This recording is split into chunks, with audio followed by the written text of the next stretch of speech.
लोकसभा में कांग्रेस लीडर राहुल गांधी ने सदर जमहूरिया के खिताब पर तहरीक इजहार तशक्कुर पेश किया। राहुल गांधी ने अपने खिताब में कहा कि सदर के खिताब में बेरोजगारी का कोई जिक्र नहीं।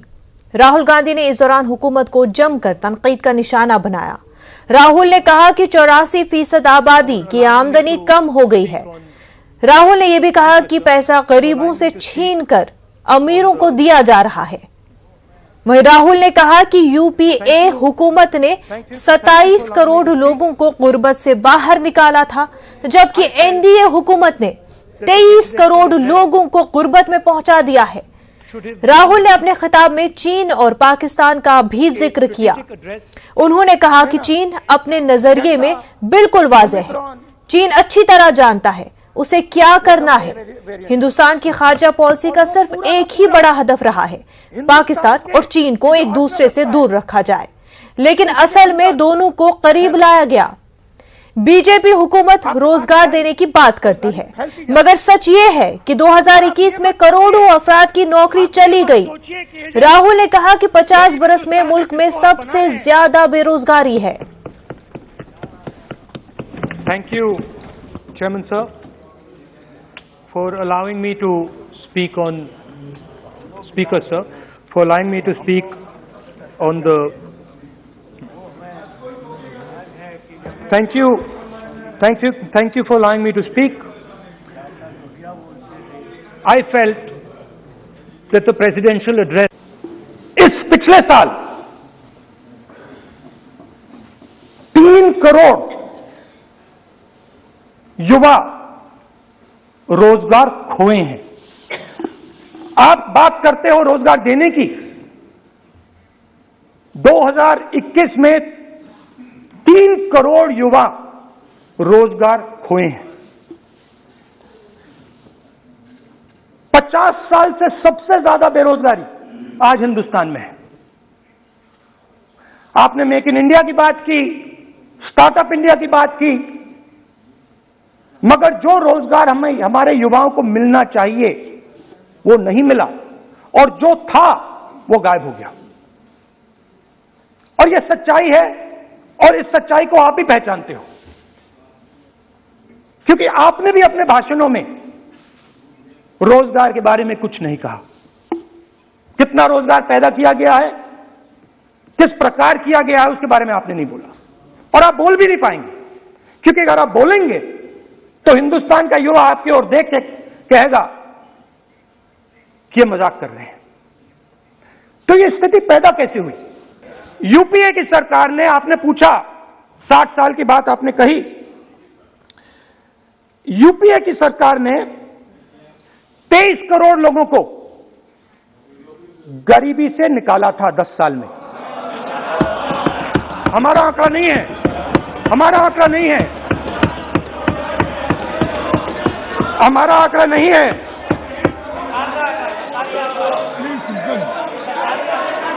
आप हंसिए, हमारा आंकड़ा नहीं है,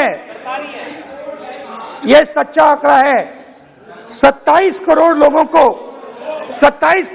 को हमने गरीबी से निकाला था, और 23 करोड़ लोगों को आपने गरीबी में वापस डाल दिया।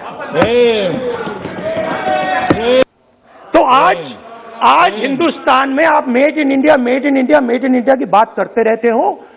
मेड इन इंडिया हो ही नहीं सकता। आज बात खत्म हो गई है, क्योंकि मेड इन इंडिया वाले हैं कौन? मेड इन इंडिया वाले स्मॉल मीडियम वाले हैं, उनको आपने खत्म कर दिया। मेड इन इंडिया वाले कौन हैं? असंगठित लोग हैं, उनको आपने खत्म कर दिया, हटा दिया, परे कर दिया। मेड इन इंडिया नहीं होने वाला है। अरे भाई, मेड इन इंडिया करने के लिए स्मॉल और मीडियम इंडस्ट्री को ही बड़ा करना पड़ेगा। 46% drop in manufacturing jobs in India. Why? Because you have destroyed the unorganised sector. Why? Because you have destroyed MSMEs. That is why you are focusing completely on 5 or 10 people. I don't have a problem with that. I don't have a problem with big industry. Focus on them. But please realize that they cannot produce jobs for you. Small and medium industry is the only people who can produce jobs for you. That is the reality. और हो क्या रहा है? 2 हिंदुस्तान बन रहे हैं। आप यहां पे भाषण देते रहते हो। 10 लोगों के पास 40% हिंदुस्तान से ज्यादा धन है 10 लोगों के पास। ये कैसे हुआ? ये आपने किया, ये नरेंद्र मोदी जी ने किया। और तो मैं आपको एक सुझाव देता हूं, प्रधानमंत्री जी को आपको सुझाव देता हूं, ये जो दो आप हिंदुस्तान आप बना रहे हैं, इन दो हिंदुस्तानों को जोड़ने का काम जल्दी से शुरू कीजिए। स्मॉल एंड मीडियम इंडस्ट्रीज की मदद करना शुरू कीजिए। जो हमारे बेरोजगार युवाएं हैं उनकी मदद कीजिए। और ये जो आप पूरा का पूरा धन इन्हीं 5-10 लोगों को दे रहे हो, क्योंकि ये आपकी मार्केटिंग करते हैं, आपको टीवी, व्हाट्सएप, फेसबुक पे लगाते हैं, ये काम आप बंद कीजिए, नहीं तो देश का नुकसान होगा। आप राहुल के बयान पर मुख्तार अब्बास नकवी ने क्या कुछ कहा है, आइए देखते हैं। तो एक ही है और वो एक भारत है, श्रेष्ठ भारत है। उसको देखने की नज़र और नज़रिए में फ़र्क है। जब तक Congress party India is Indira और इंदिरा इज़ इंडिया के सनक में रहेगी, जब तक Congress party Congress is country, country is Congress के सुरूर में रहेगी, तो जब तक ये सनक और सुरूर का हैंगओवर नहीं उतरेगा तब तक वो हिंदुस्तान की ताकत को, हिंदुस्तान की संस्कृति को, हिंदुस्तान के संस्कार को न समझ पाएंगे, न समझने की कोशिश कर पाएंगे। आज हिंदुस्तान की शक्ति, हिंदुस्तान की ताकत पूरी दुनिया स्वीकार कर रही है। और आप कहते हैं हिंदुस्तान 2 हो गया, 4 हो गया, 5 हो गया, 6 हो गया। अरे भैया, चीन की अभी आपको बहुत याद आ रही है। आप जिस परिवार की जो है वो पूरा महिमा मंडप कर रहे थे, ये वही लोग हैं जो हिंदी चीनी भाई भाई के नारे लगा रहे थे उस समय। आज देश सुरक्षित हाथों में है, ये बात उनको भी मालूम है जो सुरक्षा पे सवाल खड़े कर रहे हैं। और आज जब सुरक्षा की बात आती है तो सुरक्षा पर जब आ जाए तो टकराना ज़रूरी है, जो ज़िंदा हो तो ज़िंदा भी नज़र आना ज़रूरी है। मोदी जी उस जुनून और उस जज्बे के साथ काम कर रहे हैं, उस रोप के साथ काम कर रहे हैं। देश की आधी इंच भी ज़मीन कोई भी ताकत हथिया नहीं सकती। आज ये ताकत है इस देश की।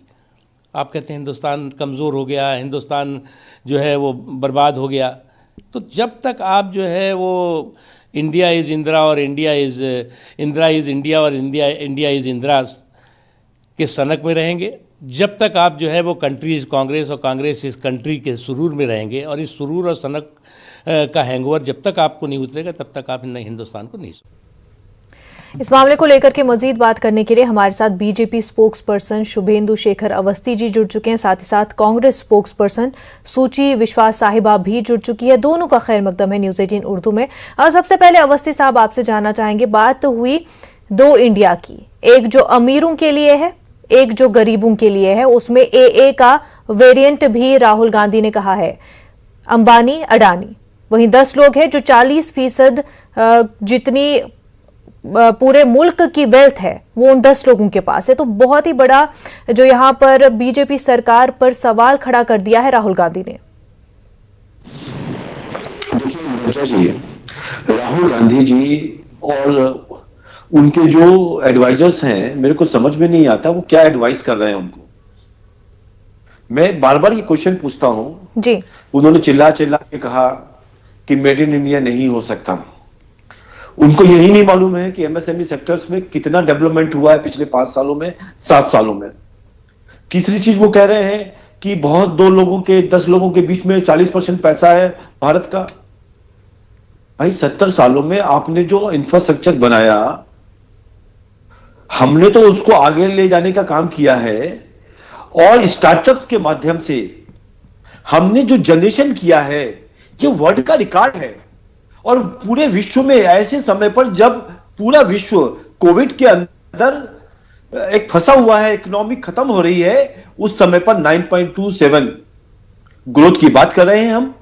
और साथ ही साथ हमको लगता है कि हम इस बार डबल डिजिट पे जाएंगे। जहां लेकिन यही बात है ना कि लगातार आपके ओपोजिशन लीडरान जो है वो ये कह रहे हैं कि बात ही हो रही है, कि बात ही की जा रही है। 9 का आंकड़ा दे या फिर कोई भी आंकड़ा दे, ये तो बात हो रही है, लेकिन हुआ क्या और किया क्या जा रहा है? मुनज्जा जी, मैं खाली एक ही बात कहूंगा कि यदि कोई फिगर आती है 9.27 ग्रोथ और कब आ रही है, जब कोविड स्कीम में काल में आई हो, जब पूरा बिजनेस खत्म हो गया हो, उस समय पर 9.27, जहां पर दूसरे देशों के अंदर बहुत माइनस में चली गई है ग्रोथ, उस समय पर भारत में 9.27 ग्रोथ आना ही अपने आप में विश्व का एक रिकॉर्ड है। और वो समझ में नहीं आता, राहुल गांधी जी को स्टार्टअप समझ में नहीं आता, राहुल गांधी जी को पर्वतमाला समझ में नहीं आती है, राहुल गांधी जी को बॉर्डर एरियाज का डेवलपमेंट समझ में नहीं आता है, राहुल को 400 ट्रेनें समझ में नहीं आ रही हैं, राहुल गांधी जी को लोगों का ये नहीं समझ में आ रहा जॉब दी जाएंगी। अरे साहब कुछ तो समझो, 1,100 आपका कार्गो स्टेशन बनाए जा रहे हैं, 25,000 किलोमीटर से बड़ी बात की जा रही है, पर यह सब समझने की जगह पर उनको जो समझाने वाले लोग हैं वही असमझ हैं, और वो क्या कहते हैं, पाकिस्तान और चाइना को साथ ला रहे हैं।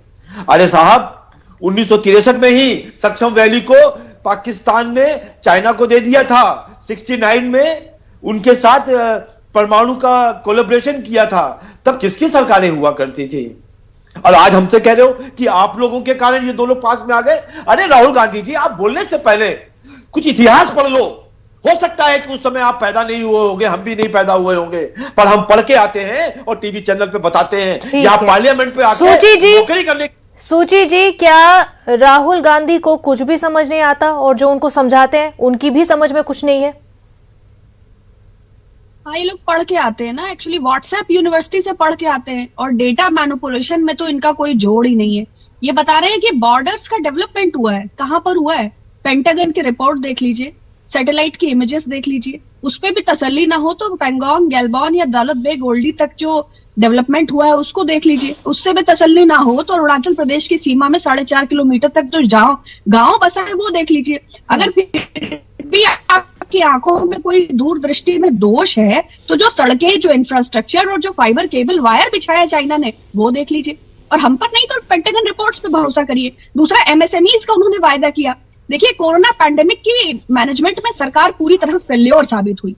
जो एक मजबूत अर्थव्यवस्था हमने इनके हाथों में दी थी उसको इन्होंने पाताल लोक में पहुंचाने का काम किया, और 80% एमएसएमईज के रोजगार तो लोग गवा बैठे हैं। और ये मेरा नहीं, centre for monitoring Indian economy का डेटा है। 1.25 लाख से ज्यादा लोग तो ट्रैवल और हॉस्पिटैलिटी इंडस्ट्री में अपना लोग जॉब गवा चुके हैं। बार बार श्रीमान राहुल गांधी जी ने कहा कि डायरेक्ट मनी बेनिफिट ट्रांसफर के माध्यम से इनके अकाउंट्स में पैसा पंप करिए तो एमएसएमईज बर्बाद ना हो, लेकिन तब सरकार सो रही थी, तब सरकार चंदा वसूल रही थी, तब सरकार को सेंट्रल विस्टा बनाना है, तब सरकार को अपने पर सूची जी, सरकार ने मेक इन इंडिया प्रमोट किया, सरकार का कहना है स्टार्टअप्स को इतना प्रमोट किया, इतना सपोर्ट किया कि एक एग्जाम्पल बन गया है मुल्क पूरे दुनिया के लिए, उस पर क्या कहेंगी?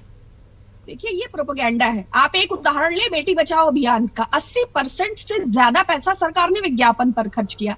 तो ये विज्ञापन जीवी सरकार है, ये फंड किसी और माध्यम में एलोकेट करती है और कटौती करती है सेनाओं के खर्चे में, कटौती करती है ग्रामीण एरिया के विकास में, और सिर्फ देखिए 10 रुपए का काम करते हैं, 10 लाख रुपए का विज्ञापन करते हैं। और श्रीमान राहुल गांधी जी पर सवाल उठाने से पहले ये देखें कि उन्होंने कब कहा था आर्थिक सुनामी आने वाली है। देखिए देश की दुर्गति के हालात क्या है, 80 करोड़ लोगों के हाथ में कटोरा दे दिया है इन्होंने। आप देखिए सीमाओं पर स्थितियां क्या है, आप देखिए देश के आर्थिक भगोड़े, 68,000 करोड़ से ज्यादा का पैसा सरकार की नाक के नीचे से सरकार के संरक्षण में और सरकार से लेकर भागे। दावोस के सम्मेलन में Nirav Modi world economic forum में प्रधानमंत्री जी के पीछे खड़े थे। चाहे आप नितिन संदेशरा की बात करें, चाहे रूपानी की बात करें, चाहे आप ललित मोदी की बात करें, ये सारे, और गुजरात से तो सबसे ज्यादा है। तो आपने न केवल किसानों को बर्बाद किया, इसके अलावा आपने आर्थिक रूप से देश को लचर करने में जो भूमिका निभाई है। अब अगर मैं इलेक्टोरल बॉन्ड्स की बात करूंगी तो विषय दूसरी तरफ जाएगा। तो जो दिख रहा है वो विज्ञापन है, जो वास्तविकता है। अवस्थी जी, तो क्या सिर्फ बीजेपी सरकार जो है ब्रांडिंग ही कर रही है? क्या ये एक नैरेटिव क्रिएट किया जा रहा है, जिस तरह से सूची जी ने कहा कि सिर्फ एक कवरिंग, एक रैपिंग दिखाई जा रही है लोगों को? देखिए, सूची जी का सोचना और सूची जी का सोचने में क्या है कि उनको देखना ही एक ही एंगल से है।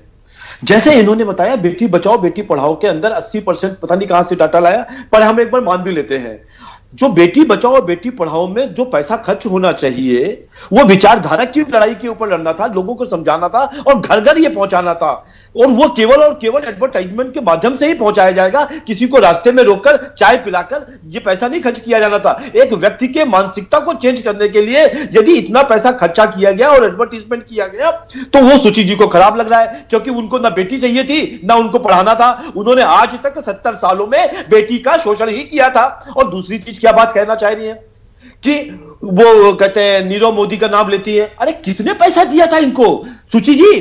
किनकी सरकारों में पैसा लेके भागे थे? कितना एमपीए हुआ था? आपको समझ में नहीं आ रहा सुची जी? यहां पे खाली बात करने से किन लोगों के रहते हुए आपने और आपकी सरकारों ने अपने घरों में और इटली तक ले जाके पैसा को रखा था, यह दुनिया को मालूम है। और यदि यह आपने नहीं किया होता तो भारत की जनता ने आपको जमीन पर लिटा नहीं दिया होता। और मैं बार बार कह रहा हूं, आप जितना चलिए ठीक है, अगर करप्शन नहीं हुआ होता तो लोग जो है कांग्रेस को नहीं हटाते। बात करते हैं, क्या आप मानते हैं कि नौकरियां, करोड़ों नौकरियां गई हैं, नौजवानों ने अपनी नौकरियां गंवाई हैं? बिल्कुल, ये एक ऐसी चीज हुई जो 70 सालों में नहीं 100 सालों के अंदर सबसे पहली बार पूरे विश्व के अंदर हुआ। लोगों ने अपनी नौकरी खोई, अपने लिए किया। और आप समझिए, जब पहले की सरकारें थी तो इस तरीके का कुछ होता था तो लोग बीमारी से कम भूख से ज्यादा मरते थे। आज ये कह रही है 80 करोड़ लोगों को हाथ में कटोरा दे दिया, तो क्या आपकी तरह उनको भूखे मरने देना चाहिए था? और सुची विश्वास जी, आपको समझ में नहीं आता क्या ये बात कि लोग जो भूखे पड़े हुए हैं उनको अनाज देना सरकार की सबसे बड़ी प्राथमिकता है? आप लोगों ने तो अपना पेट भर लिया और भूखों को मरने छोड़ दिया था। आप भूल गई अवस्थी जी। लेकिन यही बात तो उठाई गई कि स्पीच में भी जिस तरह से कहा गया कि छोटे जो कारोबार है उनको जिस तरह से उन पर जिस तरह का अटैक हुआ है उस वजह से ही लोग भूखे मर रहे हैं। इस पर आपका रिएक्शन जरूर चाहेंगे। हमारे नुमाइंदे रवि सिसोदिया से जोड़ने की जरूरत हम कोशिश करेंगे हमारे नुमाइंदे से। पर ये कि लगातार ये बात की जा रही है कि आप स्टार्टअप इंडिया की बात कब कर सकते हैं, आप मेड इन इंडिया की बात कब कर सकते हैं? वो तभी मुमकिन है जब आपके छोटे रोजगार, स्मॉल और मीडियम एंटरप्राइजेस जो है वो मजबूत होंगे, क्योंकि जॉब आपको वही जनरेट करेंगे। नोटबंदी का जिक्र किया गया, गलत जीएसटी की बात की गई और पैंडेमिक में सही सपोर्ट नहीं मिला, इन बातों का जिक्र किया गया। अवस्थी जी, मैं वही जवाब देना चाह रहा हूं। सबसे पहले जो नोटबंदी की बात हुई, इनका सबका पैसा जमा हो गया बैंक में, सबसे ज्यादा मिर्ची तो इसी बात को लग रही है इनके। दूसरी चीज, जीएसटी आने से, जीएसटी इन्होंने भी, जब इनकी सरकार थी इन्होंने भी प्रयास किया था, हमने भी सहायता किया था, और इसीलिए शायद उन्होंने वर्ड यूज किया गलत जीएसटी। गलत जीएसटी क्या, हम जो लाएंगे तो हम गलत होंगे, क्योंकि उनके चश्मे में ही सब हरा हरा दिखता है ना, क्योंकि सावन के अंधे हैं, इसलिए वो देख ही नहीं पाते। ठीक है अवस्थी जी, आपसे पूरी बात इस बारे में जरूर जानना चाहेंगे। हमारे नुमाइंदे रवि सिसोदिया हमारे साथ जुड़ गए। रवि सिसोदिया, बार बार बात हो रही है एमएसईज की, ये बता दें कि एमएसएमईज में क्या नुकसान हुआ है, क्या कुछ डेवलपमेंट हुई है, इस पर वजाहत चाहेंगे। बिल्कुल, देखिए दिल्ली का तापमान बेशक सर्द हो, लेकिन अगर संसद के अंदर बात करें तो वहाँ तापमान जरूर गर्म होता दिखा। कल जिस तरह का बयान दिया गया था, स्टेटमेंट दिया गया था, उसके बाद से बीजेपी के एक सांसद ने प्रिविलेज मोशन भी डाला है राहुल गांधी के बयान को लेकर। जहाँ तक एमएसएमई सेक्टर को लेकर बात करें, कल राहुल गांधी ने अपने स्पीच में यह भी बताया कि जब यूपीए की सरकार थी उस दौरान करीब 27 करोड़ जो लोग हैं उनको गरीबी रेखा से बाहर निकाला गया था। और लगातार अगर आप पिछले 2 से 3 साल के उनके भाषण को अगर आप देखें तो उसमें बार बार वो इस बात को लेकर जोर देते रहे हैं कि अगर आपको यहाँ के युवाओं को रोजगार देना है, यहाँ के युवाओं को अगर मजबूती देनी है तो ऐसे में आपको एमएसएमई सेक्टर पर ध्यान देना होगा। जिस तरह की बातें उन्होंने कही कि गरीबी और अमीरी की खाई लगातार बढ़ती जा रही है, चाइना के मसले को उठाया, पेगासस का जो मसला था उस मसले को भी उठाया और कहा गया कि जासूसी की जा रही है, तो तमाम तरह के मसले जरूर उठाएं। जहां तक लेकिन इस बात को जरूर जोर दिया कि अगर आपको अर्थव्यवस्था में मजबूत करना है तो उसमें एमएसएमई सेक्टर के ऊपर ध्यान देना पड़ेगा। और सरकार के ऊपर ये एलिगेशन भी लगाएं कि सरकार की तरफ से उस सेक्टर पर ध्यान नहीं दिया जा रहा है। मनरेगा की बात की जा रही थी, उसको लेकर कहा गया कि उसका फंड काट दिया गया। तो तमाम तरह की जो बातें हैं, जो एलिगेशन है, वो राहुल गांधी के 40 मिनट की स्पीच में लगाए गए हैं। हालांकि उनके कुछ बयानों को लेकर आपत्ति भी जरूर बीजेपी के सांसदों ने जताई, जिस तरह से नॉर्थ ईस्ट के मसले को उठाया और गृह मंत्री के लेकर जो टिप्पणी की गई थी उसको लेकर भी आपत्ति दर्ज कराई गई थी। जुडिशियरी को लेकर जो बातें कही गई उसको लेकर भी बीजेपी के सांसदों ने, यहाँ तक कि कानून मंत्री ने उस पर आपत्ति दर्ज कराई और कहा कि इस मसले को लेकर राहुल गांधी को माफ़ी मांगनी चाहिए। तो मसले काफ़ी उठाए गए हैं। जहाँ तक एमएसएमई सेक्टर की बात की जाए, इस मसले को राहुल गांधी पिछले 4 से 5 सालों से लगातार उठाते रहे हैं, लगातार इस बात को लेकर लगातार बोलते भी रहे हैं कि अगर आपको युवाओं को रोजगार देना है, अगर अर्थव्यवस्था को मजबूती देनी है तो ऐसे में आपको एमएसएमई सेक्टर में ध्यान देने की जरूरत है। जी बिल्कुल रवि। सूची जी, ये बता दीजिए कि एक और बात जो राहुल गांधी ने उठाई कि जुडिशरी इलेक्शन कमीशन पेगासस को एक इंस्ट्रूमेंट के तौर पर इस्तेमाल किया जा रहा है डिस्ट्रॉय करने के लिए यूनियन ऑफ स्टेट्स को। तो ये एक ऐसा स्टेटमेंट है जहां पर आप जुडिशरी पे, इलेक्शन कमीशन पर भी सवाल उठा रहे हैं। ये बहुत बड़ा सवाल है और इसके लिए शायद लोग भी इसको सही तरह से न ले पाए। देखिए, राहुल गांधी जी एक दूरदर्शी नेता हैं और भट्टा पारसौल में बैकिंग करने से लेके कृषि कानूनों के लिए उन्होंने कहा था कि 1 इंच भी किसान पीछे नहीं हटेंगे और सरकार को पीछे हटना होगा। तो 700 किसानों की शहादत के बाद आपने देखा कि प्रधानमंत्री जी को किस तरह अपनी त्याग और तपस्या की दुहाई देकर टेनी जैसे नरसंहार के बावजूद बैकफुट पर आकर सरकार को कानून वापस लेने पड़े। इसके अलावा उन्होंने पैंडेमिक के पहले ही ये बता दिया था, जब ये नमस्ते ट्रंप का फर्जी आयोजन कर रहे थे, मोटेरा स्टेडियम में 22 किलोमीटर की दीवार बना रहे थे, गरीबी को ढकने के लिए टीन लगा रहे थे, तब उन्होंने कहा था कि महामारी आने वाली है, इसकी तैयारी की जाए। लेकिन नहीं, तब सरकार को ताली बजानी थी, थाली बजानी थी, घंटे बजाने थे, आसमान से फूल बरसाने थे और 8 बजे वाले भाषण। तो 21 दिन में वो नोटबंदी के लिए भी कहा था कि 50 दिन बाद निपटेंगे। हुआ क्या? देखिए अर्थव्यवस्था की जो दुर्गति है। अभी हमारे साथी ने बदला क्या है कि नोटबंदी में इन लोगों का पैसा चला गया। भाई 700 करोड़ रुपया अमित शाह के बेटे ने कोऑपरेटिव बैंक में जमा किया था और 16,000 गुना तरक्की इन्हीं जो आपके योग्य जय शाह है उनकी हुई थी। तो शौर्य डोभाल के लड़के से लेकर रूपानी के दामाद तक अगर मैं आपका इतिहास बयान करूंगी, सुन लीजिए, रॉबर्ट वाड्रा जी की बात कर रहे हैं, आपका विषय बिल्कुल अलग हो जाएगा।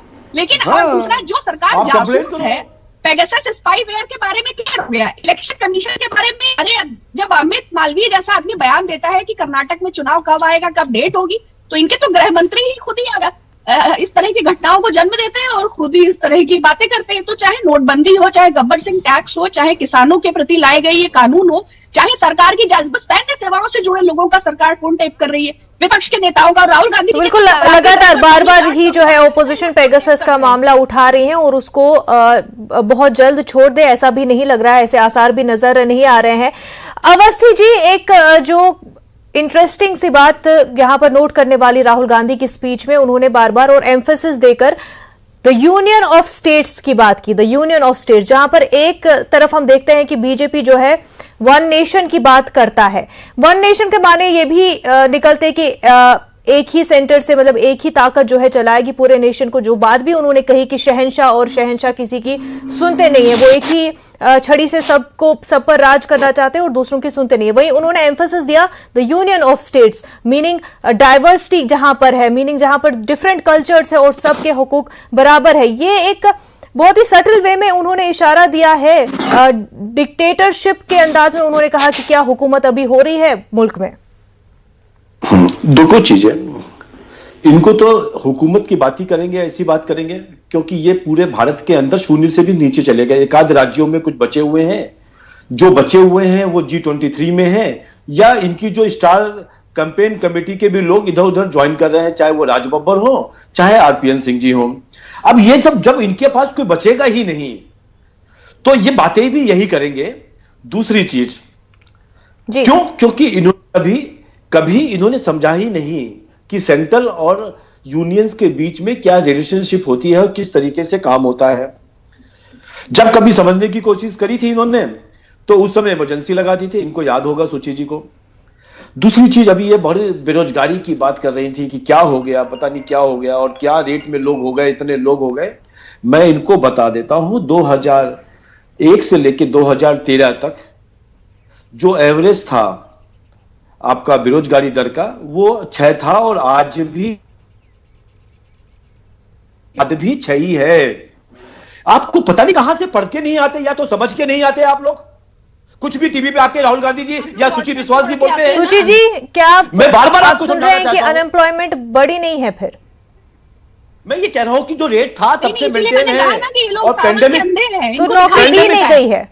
पेंडेमिक अगर हम ये बात भी मान ले अवस्थी जी, तो क्या फिर नौकरी ही नहीं हुई है? तो फिर क्या कांग्रेस इस बात पर सही है कि नौकरियां जनरेट नहीं हुई है? मैं वही आपको बताना चाह रहा हूं कि ये कैसे होगी। आत्मनिर्भर भारत से, इनका लोकल इंफ्रास्ट्रक्चर से, गांव से रोडों को चलना, लोगों अब गांव तक आपको इंफ्रास्ट्रक्चर पहुंचाएंगे तभी तो ये काम हो पाएगा।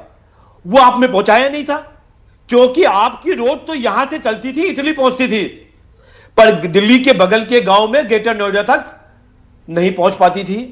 तो आपके जो विकास का मॉडल था वो फेल हो चुका, 70 सालों में सबने देख लिया है।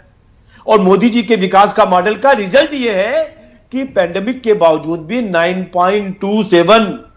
सुची जी, ठीक है रवि, क्या बीजेपी का जो विकास का मॉडल है वो सक्सेसफुल दिख रहा है? रवि, बिल्कुल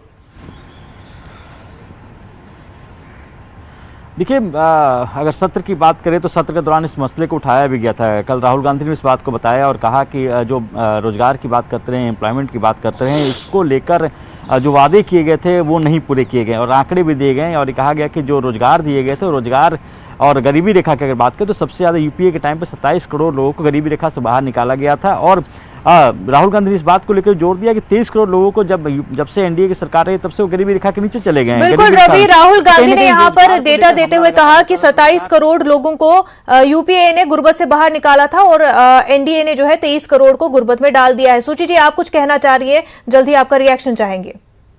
हाँ बिल्कुल, बार बार बता रहे हैं कि पढ़कर नहीं आते हैं। डिग्रियां इनकी फर्जी है, आरटीआई कराओ तो इंटायर पॉलिटिकल साइंस में एमए निकलते हैं। एनसीईआरटी का सिलेबस किसी ने पढ़ा नहीं, पंचायती राज व्यवस्था मालूम नहीं, दुग्ध क्रांति देखी नहीं, हरित क्रांति सुनी नहीं, भूदान आंदोलन पता नहीं, सर्वोदय योजना मालूम नहीं। तो जो लोग कांग्रेस के बनाए अस्पतालों में पैदा हुए हैं, कांग्रेस का पोलियो पीकर इतने बड़े हुए हैं और कांग्रेस के बनाए स्कूलों में पढ़ाई करी है, वो लोग भी शाखा जा जाकर उनकी बुद्धि में भी गोबर और गोमूत्र के अलावा कुछ रह नहीं गया है। तो ऐसे अनपढ़ लोगों को क्या बेइज्जती है जो डेटा मैनिपुलेशन पर बात करते हैं, रिपोर्ट्स पर बात नहीं करते, वर्ल्ड इकोनॉमिक फोरम की रिपोर्ट्स पर बात नहीं करते, एनएसएस के नोटा पे बात नहीं तो करते। ठीक है, जिस तरह से लगातार ही इस मुद्दे पर बहस होती रहेगी ना, एनडीए सरकार ये मानेगी कि क्या रोजगार मिला है या नहीं मिला है, वहीं लगातार ओपोजिशन भी हमलावर इस बात पर होती रहेगी। शुभेंदु शेखर अवस्थी जी, सूची विश्वास साहिबा, रवि, आप तीनों का बेहद शुक्रिया हमारे साथ बात करने के लिए। कोरोना वबा के दौरान बाहमी इमदाद और इंहिसार का जज्बा मुस्तहकम हुआ है। मुल्क इस वबा से मुत्तहिद होकर मुकाबला कर रहा है। टीकाकारी के ऐलान के बाद हम बेहतर ताउन करें जिसे हम कोरोना को मात देने की जानिब कदम बढ़ा सके। नेटवर्क 18 इस मुहिम में हर कदम पर आपके साथ रहेगा।